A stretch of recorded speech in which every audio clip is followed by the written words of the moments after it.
What was it about Ted Melfi's script that spoke to you? You know, I didn't know how they're going to crack it because I'd seen the Martin Brest film, and you know, it's beautiful work of art. But I also questioned, can you make that movie in 2017? It has a pretty sad ending. The character goes to jail. Other characters die. It's not exactly a lighthearted family comedy. But I didn't want to lose the wonderful subtext of what was being said about seniors in the film. So when I read Ted's script, I just was so blown away. I mean, he nailed it. He's such an amazing writer. And the film has a little bit of everything. It's got heist. It's got romance with Anne and Alan. It has heart. It has the social commentary about the seniors. And I was just really impressed that Ted was able to get it all in there. And what appealed to you about it, Anne? Well, it reminded me so much of Grumpy Old Men. You know, working with Jack Lemmon and Walter Matthau. This feeling of warmth and friends and you know, with Ark and Albert and Annie. Just the fact that she would, you know, have a crush on him, who says nothing, just grumpy all the time. It just was so cute. And I think Anne and I have talked about how, you know, there's not a lot of people making stories about people, older folks who are still dating and being sexual and falling in love. And it doesn't stop just because you're a certain age. And what was it for you, Zach, to direct actors of the caliber of Morgan Freeman, Michael Caine, Alan Arkin, Ann-Margret? Yeah. I was very nervous at first, and we never knew it. I hid it. I used my acting sides to hide it. But they were so sweet.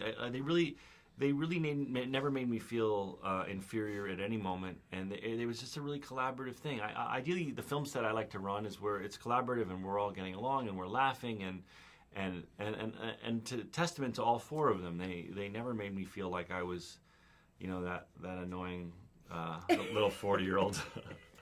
And how was the experience for you, Anne, working with these giants? Oh, my goodness. I met Michael in London when he had a restaurant in the 60s. Morgan I had never met. Of course, I mean, seeing all his movies and everything. And Alan, I had already done a film with them, so I've known him for quite a few years. When I came into the makeup and hair tests and the clothing tests, this one, the kid, had 50s and 60s songs blaring, and I went crazy. Oh, yes! So that was... I had them all dancing, and they just all got along so well. The key to all their hearts was music. That's the one thing they all have. That's right. One of many things, but one thing they all have in common. If I put on the right song, they would all go crazy. Yes. Zach, weren't you tempted to be in it too, in the movie? I thought about it. There was a role I could have played, but to be frank, I had never made something on this scale. You know, the two other films I directed were relatively small budget compared to this, and it was action in Brooklyn and Manhattan and Queens and giant movie stars, and I had to shoot it in 38 days, which is pretty darn fast. Really? I didn't know that. So the idea of putting myself in it just sounded stupid. I wanted to just focus on being behind the camera. What were the heists like to shoot? The practice one and then the final one? They were big. They're really big and challenging because the supermarket one was even more challenging because in their eventual heist, at least it was contained in the bank, and it's hard to shoot, but we were at least in one big giant bank. Whereas the supermarket thing, I had to put Morgan Freeman in a basket, have Michael Caine drive the electric cart around Williamsburg in the middle of the summer. And Morgan is 6'2" in that little basket. Yeah, and so that was challenging.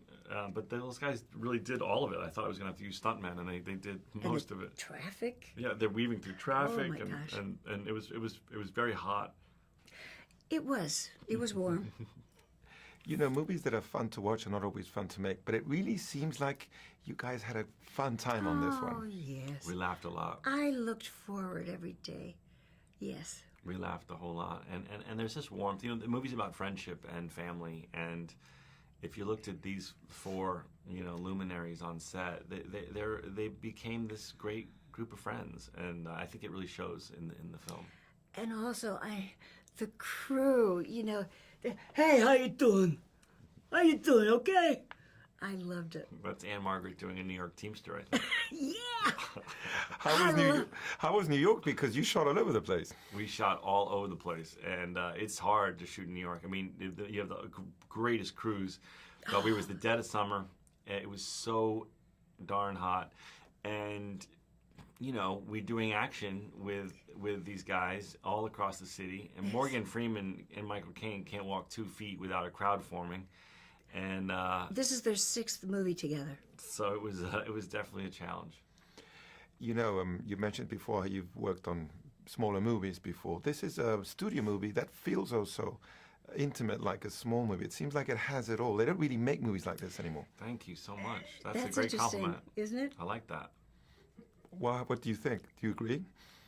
Well, what I tried to do as a filmmaker was, I've never made a studio movie before, so I know that Really? you get a little more money. Yeah, I didn't know that. I never made a studio movie before. I've never, and so I've never.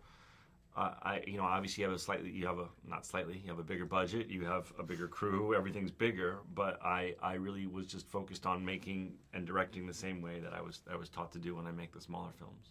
I also like the fact, and you briefly brought this up, it's a movie that also has messages, talks about things. It's not just a comedy. And that gives it more reality. It makes it, in a way, even funnier. Yes. Well, I don't know how you make a film about seniors in 2017 and not have some honest commentary on what's happening.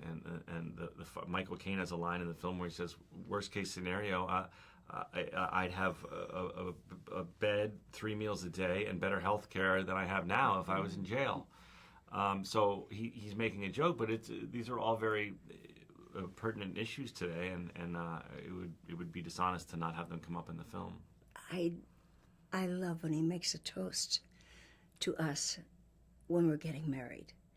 And this whole thing about all the boys have known each other for over 40 years. It just says so much about having a friend forever. Is it true that your father's in that scene and he had a crush on Ann-Margret? He definitely had a crush on Ann-Margret. And he was, when I mentioned other famous movie star women that we were considering, he would go, okay, that's interesting. I like her work. She's talented. Oh, she's very pretty. And then I said, but to be honest, I wished it was Ann-Margret. And he goes, wow, now that's a different kind of story. He's you're talking adorable. about. I met him. Oh yeah, he was very excited to meet Ann-Margret, and he's in the movie actually. He's in the wedding scene when they're dancing. My dad and his wife are slow dancing in the background. It's Right. It's very sweet.